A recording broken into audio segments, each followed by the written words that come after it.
కేంద్ర మాజీ మంత్రి కిషోర్ చంద్రదేవ్ తెలుగుదేశం పార్టీలో చేరారు. ఉండవల్లిలోని సీఎం క్యాంపు కార్యాలయంలో చంద్రబాబుతో భేటీ అయిన కిషోర్ చంద్రదేవ్ తెలుగుదేశం పార్టీ తీర్థం పుచ్చుకున్నారు. కిషోర్ చంద్రదేవ్తో పాటు ఆయన అనుచరులు, గిరిజన నేతలు భారీ సంఖ్యలో టీడీపీలో చేరారు. కిషోర్ రాకతో ఉత్తరాంధ్రలో పార్టీ మరింత బలం పుంజుకుంటుందని చంద్రబాబు తెలిపారు. ప్రస్తుతం చంద్రబాబు మీడియాతో మాట్లాడుతున్నారు. ఇప్పుడు ఆ లైవ్ చూద్దాం.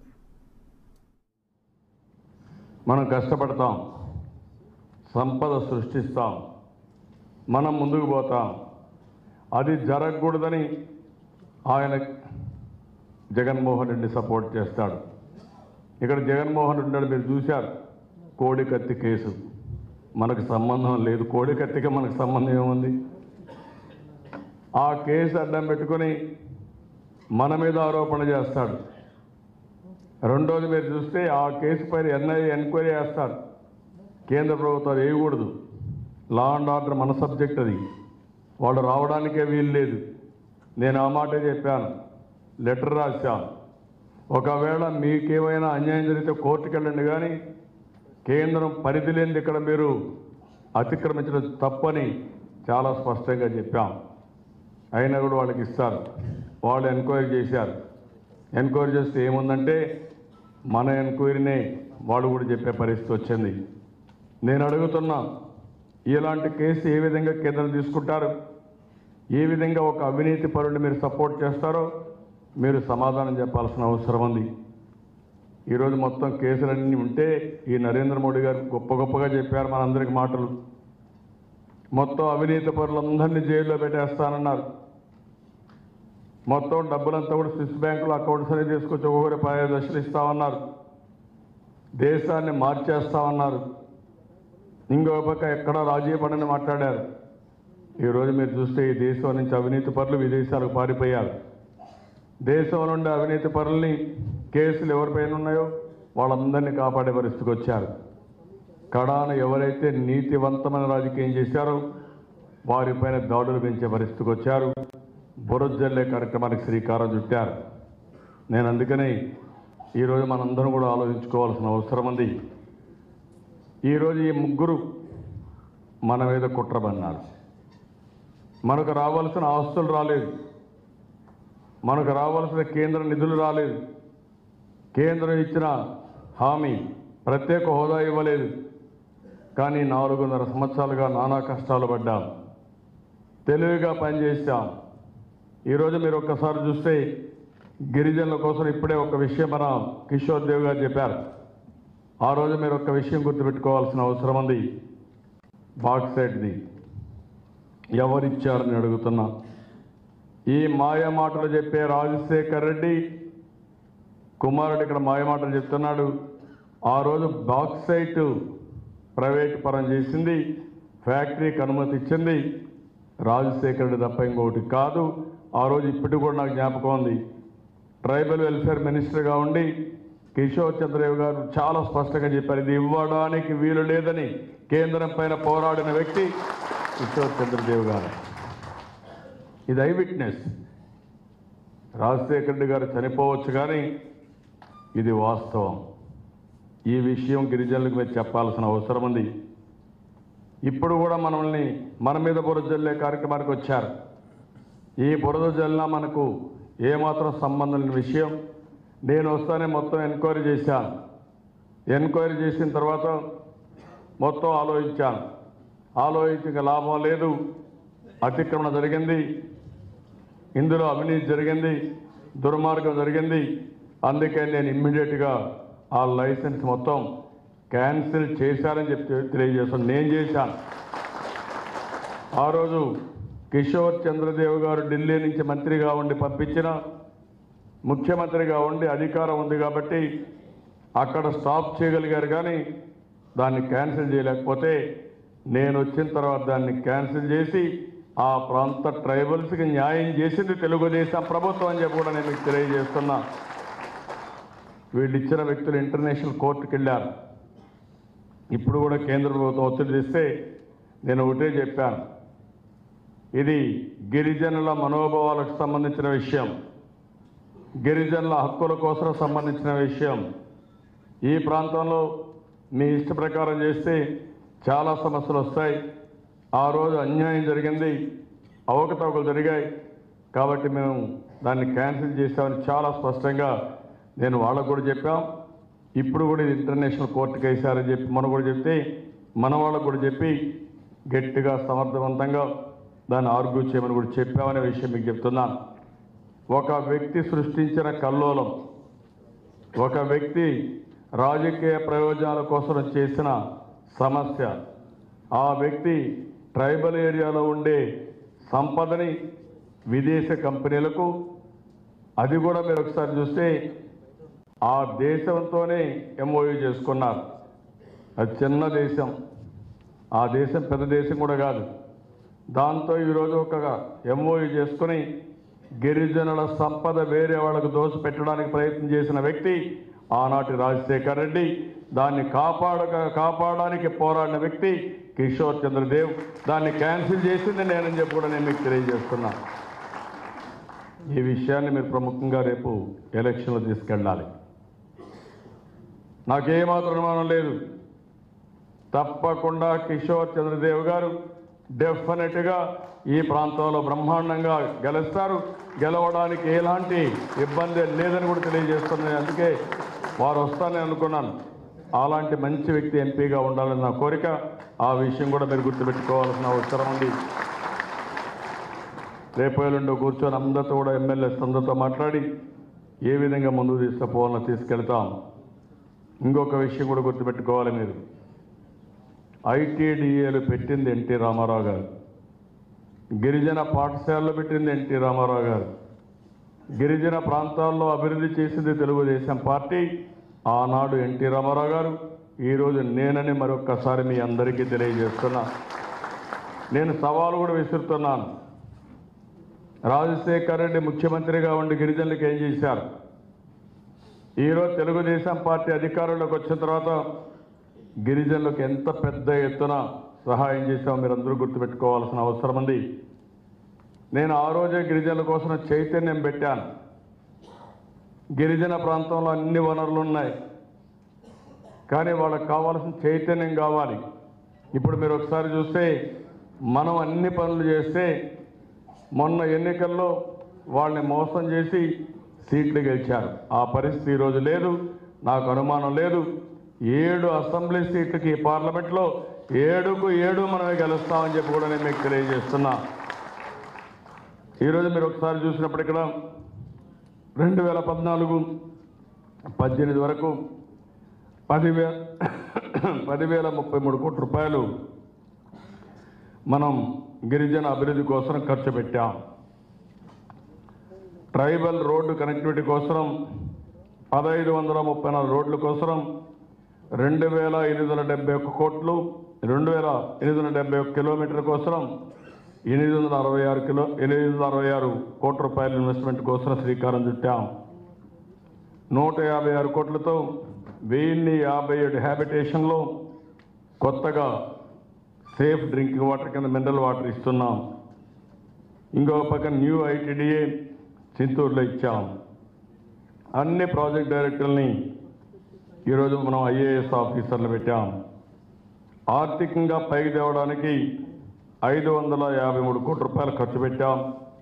3,47,519 మందికి మనం ఆర్థిక సహాయం చేశాం.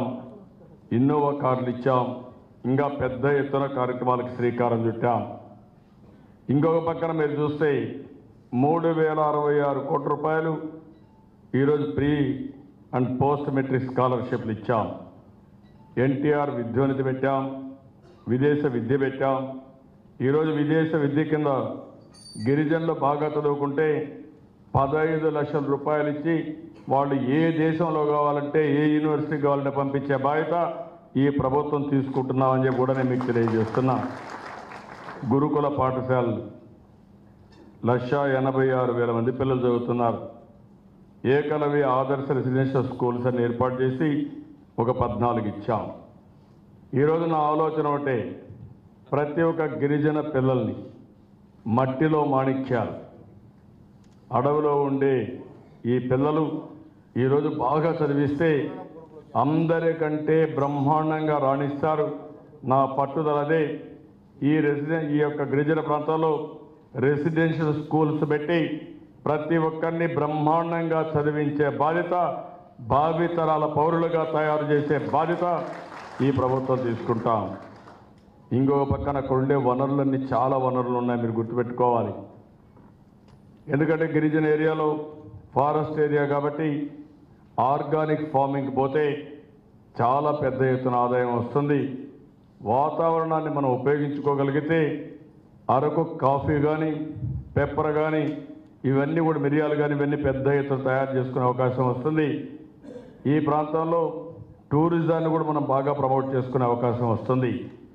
నేను అందుకని అరకు కాఫీ మీరే చూశారు, నేనే దీన్ని ఇంట్రడ్యూస్ చేశాను. ఆ రోజు నేను ఇంట్రడ్యూస్ చేసి ఈరోజు మీరు చూస్తే దగ్గర 550 కోట్ల రూపాయలు దీనికోసం ఖర్చు పెడుతున్నాం. దీన్ని ఒక ఎన్జిఓని కూడా ఇన్వాల్వ్ చేశాం.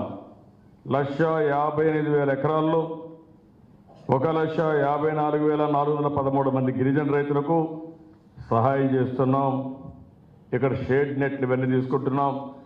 ఈరోజు మనకు విశాఖపట్నంలో వచ్చే coffee one of the best coffee. ఈరోజు ప్యారిస్లో కూడా ఇస్తున్నాం. నేను అన్ని డిపార్ట్మెంట్కి ఒకటే చెప్పాను, సెక్రటరీ కూడా చెప్పాను, ఆంధ్రప్రదేశ్లో ఎక్కడ కాఫీ ఇచ్చినా అరకు కాఫీని సర్వ్ చేయాలి, దీన్ని బాగా ప్రమోట్ చేయాలని ప్రెసిడెంట్ వచ్చినా ప్రైమ్ మినిస్టర్ వచ్చినా వాళ్ళందరినీ తీసుకుని చూపించి అరకు కాఫీని పెద్ద ఎత్తున ప్రమోట్ చేస్తున్నాం. గిరిజన ఆరోగ్యం కోసం మీరు చూశారు, 153 ప్రైమరీ హెల్త్ సెంటర్స్ పెట్టాం. 24/7 రౌండ్ ది క్లాక్ పనిచేసే పరిస్థితికి వచ్చాం. ఇంకొక పక్కన మీరు చూస్తే 21 మినీ ఎస్ఎన్సియులు తీసుకొచ్చాం. మామూలుగా అంబులెన్సెస్ అన్నీ కూడా మారుమూల ప్రాంతాలకు పోకపోతే 122 పెట్టి మోటార్ సైకిల్ అంబులెన్సెస్ ప్రారంభించాం. ఎక్కడా దేశంలో ఎక్కడా లేదు అలాంటిది. గిరిజన ఆరోగ్యం కోసం మోటార్ సైకిల్ పెట్టి దాన్ని అంబులెన్స్ పెట్టి మళ్ళా మెయిన్ రోడ్డుకు వస్తానే అంబులెన్స్ అక్కడ రెడీగా ఉండి వీళ్ళు తీసుకొచ్చే పరిస్థితికి వచ్చాం. చంద్రన్న సంచార చికిత్స పెట్టాం. ఇంకొక పక్కన 30 ముఖ్యమంత్రి గిరి ఆరోగ్య కేంద్రాలు కూడా ఏర్పాటు చేశాం. నా ఆలోచన ఒకటే, ఏ గిరిజనులు కూడా అనారోగ్యంతో బాధపడకుండా ఉండాలని అన్ని విధాలా ముందుకు పోతున్నాం. ఇంకొక పక్క పౌష్టికాహార లోపం వచ్చినప్పుడు చాలా ఇబ్బంది పడుతున్నారు. ఎప్పుడూ ఇవ్వని విధంగా నేను ఆ రోజు కూడా సహాయం చేశాను. అదే మరి ఎక్కడైతే ఏజెన్సీ ఏరియాలో మలేరియా ఎక్కువ వస్తుంది అక్కడ నెట్లు ఇచ్చాం, పూర్తిగా కాపాడుకున్నాం. ఈరోజు మీరు ఒకసారి చూస్తే గిరి పోషక భద్రత కింద ఒక ఫుడ్ బాస్కెట్ ఒకటి ఇస్తున్నాం 2 లక్షల మందికి. ఇది దగ్గర మీరు చూస్తే 150 కోట్ల రూపాయలు ఖర్చు పెట్టి 2 కేజీలు రాగి పిండి, కందిపప్పు 2 కేజీలు, అదే మరి సన్ఫ్లవర్ ఆయిల్ 1 లీటరు, బెల్లం 1 కేజీ, అదే మరిగా కందిపప్పు 1 కేజీ, వేరుశనగపప్పు 1 కేజీ, మొత్తం కలిసి ఈ ప్యాకేజ్ చూస్తే 530 రూపాయలు విలువ చేసే ప్యాకేజీ ప్రతి నెల ఇచ్చి వీళ్ళ పౌష్టికాహారం కోసం కాపాడుతున్నాం. ఇది కాకుండా మీరు చూస్తే పెన్షన్లు 200 రూపాయలు కాంగ్రెస్ వాళ్ళు ఇచ్చారు. రాజశేఖర రెడ్డి కూడా 200 రూపాయలు ఇచ్చాడు. దానికి 100 సార్లు చెప్పాడు, నేను 200 నుంచి 2000 రూపాయలు చేశాను, 10 రెట్లు పెంచాను. గిరిజనుల వయసు కూడా తగ్గించాను. 50 సంవత్సరాలు చేశాను. నేను అడుగుతున్నా, ఇప్పుడు 50 సంవత్సరాల వయసు అందరికీ 2000 రూపాయలు పెంచను. మళ్ళీ ఇప్పుడే నేను చెప్పాను, గిరి పోషక భద్రత కింద ఫుడ్ బాస్కెట్స్ ఇచ్చాం. చంద్రన్న పెళ్లి కానుక, గిరి పుత్రిక కళ్యాణం, 50,000 రూపాయలు. ఆడబిడ్డలు పెళ్ళైతే ఒక అన్నగా నేను ఉండాలని 50,000 రూపాయలు వారికి నేరుగా పంపించి పెళ్లిళ్ళు చేస్తున్నాం. 2,388 పెళ్లిళ్ళు చేశాం. జగ్జీవన్ రామ్ జ్యోతి, గిరిజనుల కోసం, ఎస్సీల కోసం 100 యూనిట్లు ఉచితంగా కరెంట్ ఇవ్వడానికి నిర్ణయం తీసుకొని ఉచితంగా కరెంట్ ఇచ్చే పరిస్థితికి వచ్చాం. మామూలుగా అందరికీ 1,50,000 రూపాయలు ఇస్తే గిరిజనులకు మాత్రం 2,50,000 రూపాయలు ఇచ్చి ఇళ్ళు కట్టిస్తున్నాం. మళ్ళా రూపాయి కేజీ బియ్యం ఇస్తున్నాం. యాక్సిడెంట్లో చనిపోతే 5 లక్షల రూపాయలు ఇస్తున్నాం. పిల్లలందరినీ బాగా చదివించాం. నేను అడుగుతున్నా, ఎవరు మీకు మంచి చేశారు అడుగుతున్నా. ఈ విషయం గిరిజన ప్రాంతంలో ఉండే మీలో చర్చ జరగాలి. నేను మీకు అండగా ఉంటాను. మొన్న 7 సీట్లలో 1 సీటు గెలిపించిన మళ్ళా నాకు ఒకటే ఆలోచించాను, ఈ గిరిజనులు మళ్ళీ ఎప్పటికైనా సరే ఈ తెలుగుదేశం పార్టీతోనే ఉంటారనే ఉద్దేశంతోనే ఎన్ని కార్యక్రమాలు కావాలో అన్ని కార్యక్రమాలు చేశాం. మీ ఆరోగ్యం, మీ పిల్లల విద్య, మీకు పౌష్టికాహారం, మీకు పెన్షన్ల దగ్గర నుంచి ఒక పక్క డైరెక్ట్ బెనిఫిట్ కానీ సర్వీసెస్ ఇవ్వడం కానీ, అదే మరి ఇంకొక పక్క చూస్తే పెద్ద ఎత్తున అన్ని కార్యక్రమాలు చేశాం.